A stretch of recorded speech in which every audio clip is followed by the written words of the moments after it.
High বন্ধুরা, Dipa food and ব্লগে আবার একটা নতুন রেসিপি তোমাকে জানাই সবাইকে স্বাগত। এই যে বন্ধুরা দেখো, আমি নিয়ে চলে এসেছি বাড়ি থেকে একদম টাটকা ফ্রেশ বেগুন। তো আজকে আমি বেগুনের রেসিপি করব। আজকে নিম পাতা দিয়ে আমি বেগুনের ছেঁচকি করব। তো চলো তাহলে তোমরা দেখতে থাকো ফুল রেসিপি যে আমি কিভাবে করছি বেগুন নিম পাতা দিয়ে ছেঁচকি। তো ইয়াকে সর্বপ্রথম আমি এখন কাটিয়ে নিব।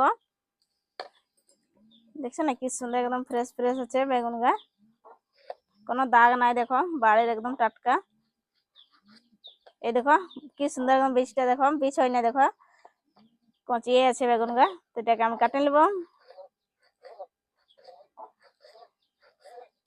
এই ধরনের বেগুন গাছ ছেঁচকি নিম পাতার সঙ্গে খুবই টেস্টি লাগে খেতে। এই দেখো কি সুন্দর একদম কাটা হয়ে যাচ্ছে। আমি অত বেশি বড় বড় সাইজের করি না, দেখো একদম মাঝারি সাইজের আমি কাটে নিয়েছি বেগুনকে। এই যে দেখো বেগুন কাটা আমার একদম কমপ্লিট হয়ে গেছে। তো এটা এখন আমি রেখে দেবো। তো এই যে দেখো ছেঁচকি করবো, তার জন্য এখানে নিচ্ছি আমি শুকনা লঙ্কা। আপনারা এখানে শুকনা লঙ্কাই ব্যবহার করবে। আর রসুন, এই যে দেখো আমি রসুন নিয়েছি। রসুন আমি 4 ফোঁট নিয়েছি। তো এই চাকুটার সাহায্যে টাকাটাকে থেতো করে নেবো রসুনটাকে।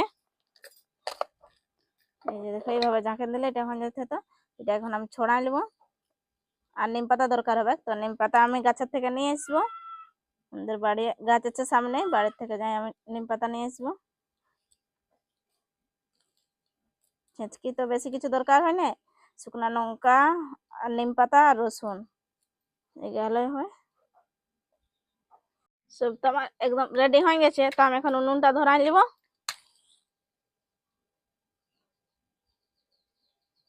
একদম শুকনা কাটাছে না, তার জন্য দেখো উনুনটা খুব তাড়াতাড়ি আমার ধরলো। এখানে আমি কড়াই চাপাই নিব। এই যে দেখো আমি তো কাটে রেখেছি বেগুন। এখানে আমি বেগুন গাড়ি দেবো, অল্প একটুকু নুন আর জল দিয়ে এটা একটুকু ভাপাই নেবো আমি। এখানে আমি দিয়ে দিচ্ছি। এখানে আর কিছু দিতে হবে না, শুধু নুন দিলেই হবে। বেগুন গা তো আমার দেওয়া হয়ে গেছে কড়াইতে। আমি এখানে নুন দিয়ে দেবো পরিমাণ মতন। আমি এখানে নুন দিচ্ছি। নুন দেওয়ার মধ্যে এখানে আমি জল দিব 1 কাপ মতন। আমি এখানে জল দিয়ে দেবো।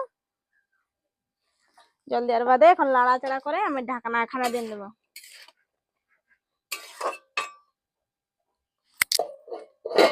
ঢাকনা দেওয়া হয়ে গেছে। এখন যাবো বাড়ি থেকে আমি নিম পাতা বেগুন গাছ আমি ভাবতে দিয়েছি। তো ভাবতে ভাবতে আমি একটু বাড়ি থেকে যাই, নিম পাতা নিয়ে চলে আসবো। চলো তাহলে তোমাকে দেখাচ্ছি আমি কোনখান থেকে নিম পাতা তুলে আনছি। এই দেখো আমাদের বাড়ি আমি পৌঁছে গেছে। তো এখান থেকে আমি বেগুন তুলে লাগলে, এই যে দেখো বেগুন গাছকে, এখান থেকে বাড়ির থেকে আমি বেগুন তুলে নিয়ে গেলে। আর এই যে দেখো নিম গাছ লইতে লইতে এখন ডগ হচ্ছে, দেখো কত হচ্ছে। তো এখান থেকে আমি পাড়ে লাগবো নিম পাতা। তো দেখছি না একদম উপরে উপরে আছে। তো আমি একটা লাঠি আনবো, লাঠির সাহায্যে আমি এটাকে পাড়ে নেবো।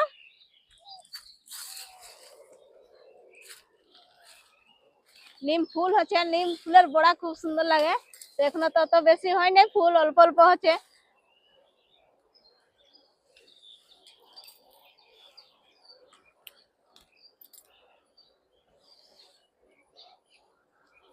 এই যে দেখো আমার নিম পাতা একদম তোলা হয়ে গেছে। তো আমি এখন যাব, এখান থেকে আমি নিলি নিম পাতাটা। এখন দেখছেন একদম কচি আনছে ডালগা। তো কি সুন্দর একদম ফ্রেশ নিম পাতাটা। তো আমি এখানে নিয়ে যাবো রান্নাঘর আমার। এখন ঢাকনাটা তুলে নেবো। এই দেখো হয়ে গেছে একদম, জলটা একদম শুকাই গেছে, দেখো একদম জল নাই। তো এটাকে এখন আমি নামকাই নেবো প্লেটের মধ্যে।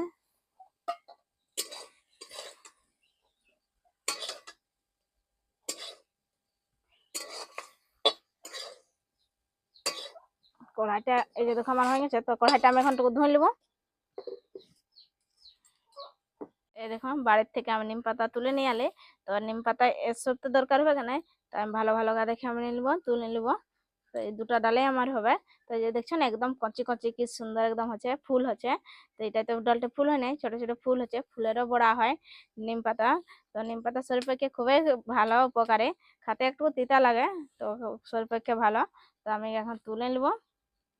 তো দেখো না তোমাদের কাছে যেবার শুকনা থাকে তো শুকনাটাই ব্যবহার করবে। আমাদের সামনে একদম বাড়ি আছে না, বাড়ি গাছ আছে, তার জন্য এইভাবে শুকনাটা আমার রাখা হয় না। তো আমি এই দেখো টাটকা নিয়ে এসেছি নিম পাতা। এটাকে ভাজে নেবো আমি নিম পাতাটাকে। দেখো এই নিম পাতা গায়ে আমার হবে, অত বেশি দরকার নাই, এটা এখন বেশি তিতা লাগবে। এই দেখো কড়াইটা আমি ধুয়ে নিচ্ছি, ধোয়ার বাদে আমি আবার চাপাই নিচ্ছি কড়াইটা। নিম পাতাকে আমি ভাজি নিব। দেখো খালি কড়াই আছে, কড়াইতে আমি এখনো তেল দিই নাই। তো নিম পাতাকে আমি ধুয়ে নিচ্ছি, ধুয়ে নেওয়ার বাদে এখন লাড়াচাড়া করে এটাকে আমি ভাজি নিব। ভাজবার বাদে আমি এটা একটা পেস্ট আমি তৈরি করে নিব। তো শুকনা নিম পাতা হলে কি হয় যে এইভাবে লাড়াচাড়া করে ভাজতে হবে না, এটা এইভাবে ওটা পেস্ট হয়ে যায়। এটা তো হবে না, কাঁচা নিম পাতা আছে, তার জন্য আমি খালি কড়াইতে এইভাবে ভাজি নিচ্ছি। তোমরা এইভাবে ভাজি নেবে এবার কাঁচা নিম পাতা আছে তোমাদের। এই যে দেখো আমার নিম পাতাকে ভাজা গেছে, দেখছো না কালারটা একদম চেঞ্জ হয়ে গেছে। তো এটাকে এখন আমি নামকাই নেবো, নামকার বাদে এটা আমি প্লেটে তুলে নেব। এই দেখছো না কালারটা একদম ব্ল্যাক ব্ল্যাক হয়ে গেছে। এই দেখছো না নিম পাতাকে একদম ভাজা গেছে, তার জন্য এরকম দেখো আমি হাতের সাহায্যে এটাকে একদম গুঁড়া করে নিচ্ছি, একদম মিহি ভাবে গুঁড়া করে নেবে এটাকে। দেখছো না কি সুন্দর একদম হচ্ছে। এই দেখো আমার গুঁড়া করা হয়ে গেছে এটা। তো এটা আমি আবার কড়াইতে এটা ভাজবো। এই দেখো গুঁড়া করা তো আমার হয়ে গেছে, তো এটাকে আমি আবার খালি কড়াইতে আমি দিয়ে দিচ্ছি। গুঁড়া করা আমার হয়ে গেছে। এই যে দেখো কড়াইতে আমি দিয়ে নেবার বাদে এটাকে লাড়াচাড়া করে আমি আবার ওইটাকে ভাজে নিব। 2-4 মিনিট আমি এইভাবে লাড়াচাড়া করতে থাকবো। এই দেখো নিম পাতা একদম ভাজা গেছে, তো একদম দেখো কালারটা একদম চেঞ্জ হয়ে গেছে। তো এখানে আমি তেল দিয়ে দেবো। এখানে আমি সরষের তেল ব্যবহার করছি, এখানে আমি সরষের তেল দিয়ে নিচ্ছি। এখানে থেতো নেওয়া রসুন আর শুকনা লঙ্কা আমি এখানে দিচ্ছি, আপনারা দিবে, তোমরা এবার শুকনা লঙ্কা দিবে। এটাকে লাড়াচাড়া করে আমি আর ভালোভাবে ভাজে নিব। রসুন গা যেমন একদম লাল লাল হয়ে যায়, এভাবে লাড়াচাড়া করতে থাকবো। তোমরা এভাবে লাড়াচাড়া করতে থাকবে, না তো নিচে ভাবে লটকিবে। এই দেখো সব একদম ভাজা গেছে, লঙ্কা গায়ে একদম ভাজা গেছে আর রসুনটাও। তো আমি এখানে দিয়ে দেবো আগেটুকু ভাপা রেখেছিলি বেগুনকে নুন নেই, তো এখানে বেগুনটা দিয়ে নিলে দেওয়ার বাদে আমি লাড়াচাড়া করে নিচ্ছি। এখানে আমি আগে নুন দেবো না, নুনটা আমি আগে দিয়েছিলে বেগুনটা বাঁধছিলে দেওয়া হয়েছিল।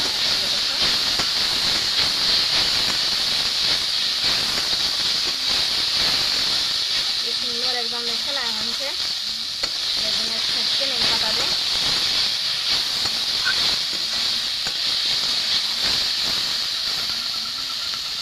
এই দেখুন আমার ছেচকি একদম কমপ্লিট, বেগুন নিম পাতা দিয়ে ছেচকি।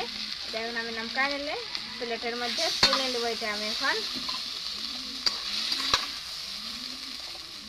দেখছেন একদম কি সুন্দর ছেচকিটা আমার হয়েছে। আমি যেভাবে করলে আপনারা তোমরা একবার করে দেখবে, তাতে খুবই টেস্টি লাগবে বেগুনের ছেঁচকি। বেগুন তো রান্না করে করে খাওয়া হয়, ওগার থেকে এটা বেশি ভালো লাগে, স্বাদ লাগে খেতে, একদম গরম গরম খাওয়া।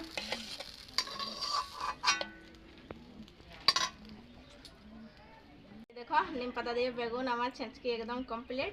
আমার রেসিপিটি যে ভালো লাগলো বন্ধুরা, তো লাইক কমেন্ট শেয়ার আর সাবস্ক্রাইব করতে ভুলবেন না। আজকের জন্য বাই, আবার দেখা হবে তোমার সাথে নতুন রেসিপি নিয়ে।